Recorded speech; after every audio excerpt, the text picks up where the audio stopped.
नमस्कार विद्यार्थियों, मेघराज गुरुकुल में आपका स्वागत है। और जैसा कि आप जानते हैं कि आज का जो वीडियो काफ़ी इंपॉर्टेंट होने वाला है, काफ़ी इंटरेस्टेड होने वाला है आपके लिए, क्योंकि आपको बता चुके हैं कि आज एक धमाकेदार वीडियो है जिसमें अपन डाइस जो टॉपिक रीजनिंग के अंदर आता है, जिसमें काफ़ी सवाल एग्जाम में कंडक्ट किए जाते हैं, काफ़ी सवाल एग्जाम में पूछे जाते हैं, उनसे रिलेटेड वीडियो है। आज का मात्र छोटा सा वीडियो देखने के बाद, आज के बाद अगर कोई एग्जाम आप देते हैं और उसमें डाइस का सवाल आता है तो कभी भी गलत नहीं होगा, ये मेरी गारंटी है दोस्तों। मात्र ये छोटा सा वीडियो कंप्लीटली एंड तक देख लीजिए। अगर आप पूरा वीडियो ये कंप्लीटली देख लेते हैं तो मेरी गारंटी है कि डाइस से रिलेटेड कोई भी सवाल अगर एग्जाम में आ जाता है, पासे से रिलेटेड कोई सवाल एग्जाम में आ जाता है तो कभी गलत नहीं होगा। चाहे एग्जाम में 1 पासा दिया जाए, 2 पासा दिया जाए, चाहे 3 पासा दिया जाए, चाहे एग्जाम में 4 पासा दिया जाए।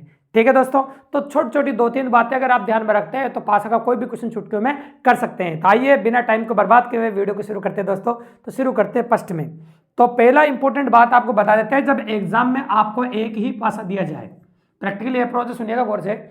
जब एग्जाम में आपको एक ही पासा दिया जाए तो उसे मानक पासा कहते हैं, या फिर अंग्रेजी में बोले तो स्टैंडर्डाइज कहते हैं। और स्टैंडर्डाइज के विपरीत फलकों का योग हमेशा 7 होता है। मतलब मानक पासा की विपरीत फलकों का योग हमेशा 7 होता है। तो डायरेक्टली कर सकते हैं आप, जब एग्जाम में एक ही पासा दिया जाए और आपको 3 सतह दे रखे और उसके विपरीत फलक आपसे पूछे, उनका योग 7 होता है, तो आप डायरेक्टली सवाल कर सकते हैं। जैसे मैं कहूं एक का विपरीत फलक, एक का विपरीत फलक बराबर 6। आप कह सकते हैं 2 का विपरीत फलक बराबर हो जाएगा आपका कितना, 2 को 5 जोड़ेंगे तो 7। और इसी प्रकार 3 का विपरीत फलक जो होगा आपका वो हो जाएगा आपका 4, क्योंकि 3 में 4 जोड़ो तो 7। तो ये तो सिर्फ उसी कंडीशन में आपके एग्जाम में काम आने वाला है जब एग्जाम में आपको एक ही पासा दिया जाए। और जब एग्जाम में आपको एक ही पासा दिया जाए तो वो स्टैंडर्डाइज होता है और उसके विपरीत फलकों का योग हमेशा 7 होता है। ये पहली इंपॉर्टेंट बात है। अब आप सोच रहे होंगे सर एग्जाम के अंदर 2 पासे वाला सवाल आता है, 3 पासे वाला सवाल आता है और 4 पासे वाला सवाल है। तो एग्जाम में चाहे 2 पासे आए, चाहे 3 पासे आए, चाहे 4 पासे आए, ऐसा कोई से भी सवाल आ जाए, उनको करने के लिए हमारे पास 2 इंपॉर्टेंट एनालिसिस। अगर दोनों इंपॉर्टेंट एनालिसिस को आप अच्छे समझ लेते हैं तो फिर 2 पासे वाला, 3 पासे वाला और 4 पासे वाला सवाल भी चुटकियों में आप कर पाएंगे। तो आइए सुनते हैं अपन।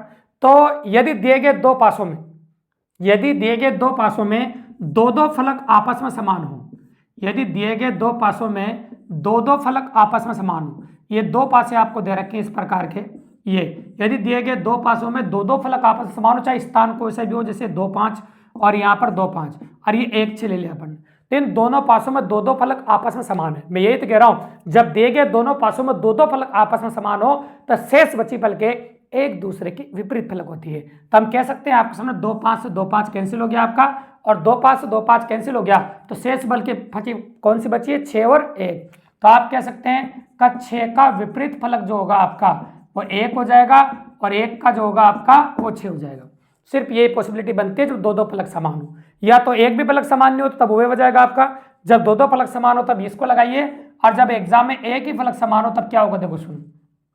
जब दिए गए दोनों पासों में एक ही फलक समान हो, 2 पासे कोई से भी दे रखे अपन को, उनमें एक ही फलक समान, जैसे 2 समान है तो मैंने 2 समान ले लिया आपके सामने।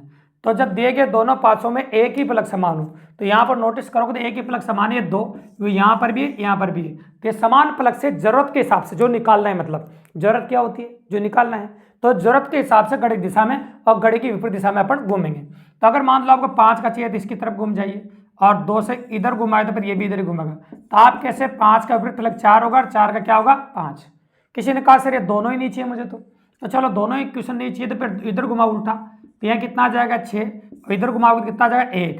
तो आप कैसे 6 का विपरीत फलक हो जाएगा 1 और 1 का हो जाएगा आपका 6। ये टोटल 4 क्वेश्चन हो गए आपके।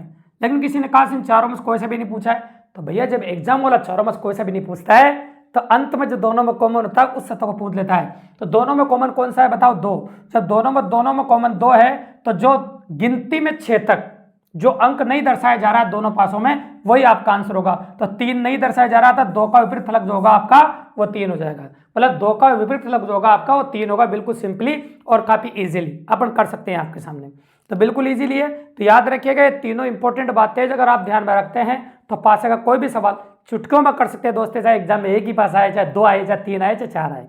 इस पर प्रैक्टिस और भी सवाल अगर आप करना चाहते हैं और आप जानते हैं सर एग्जाम वाले क्वेश्चन के हिसाब से हो, तो इसके आई बटन में एक वीडियो मैं आपके लिए डाल दूंगा दोस्तों, मेरा पहले बनाया हुआ, तो उसको अगर आप देख लेते हैं तो आपकी प्रैक्टिस भी हो जाएगी। और अगर ये वीडियो आप देखते हैं कंप्लीटली दोस्तों, तो आपको मजेदार पास से रिलेटेड कोई भी क्वेश्चन आराम से कर सकते हैं काफी इजीली।